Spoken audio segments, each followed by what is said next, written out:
I think I was about 5 months pregnant with my first one when I discovered baby wearing. So when I realized that if there is going to be something that is going to help me manage my child on my own without somebody else's help, every afternoon nap was just like I'd finish all my chores, wear him, just walk downstairs. It would be a nice stroll. There'll be a little bit of sunlight. He'll be out in 5 minutes. That feeling that when you wear a baby, it's just like, and that I'll come to that. That was something I discovered only when Nakshatra came. I wore her. It was, oh my God.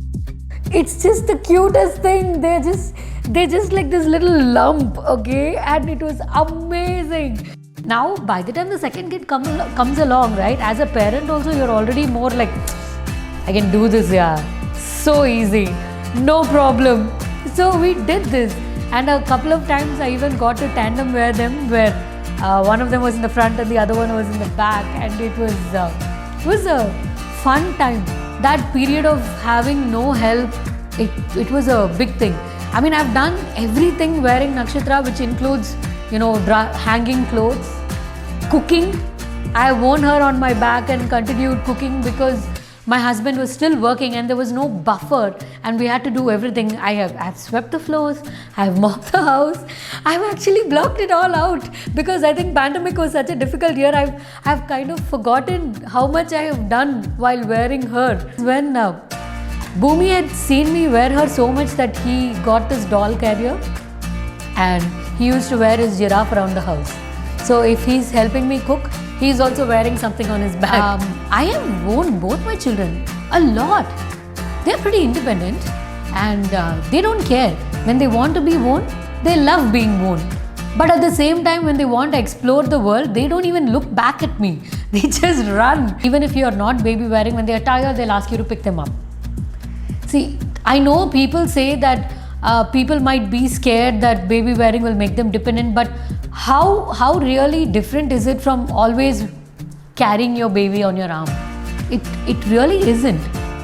And maybe this is more of a misconception, because if you ask me, most people who wear extensively, I don't think they will tell you this. Because I have a lot of friends who also wear extensively. They all have independent kids. Because I think on some level, right, as a parent, we're all scared that, you know what, I had a child, it's over here, now I can't do anything. I can't go here, I can't do this, I can't do that. I did not ever give that excuse. Never given that excuse. I have worn them everywhere. I've been to lunches, brunches, dinners. I have been to temples. I have been to the parks. I have been to all relative places. I have pretty much done everything I would have done with my children that I would have without them. This is a very crucial part of letting you be who you are. Because quite frankly, not being able to be who you are and do what you always did is one thing that causes a lot of stress in a new mom. And I didn't feel that because I got to do everything. And I think that is one biggest thing for baby wearing, which is a win.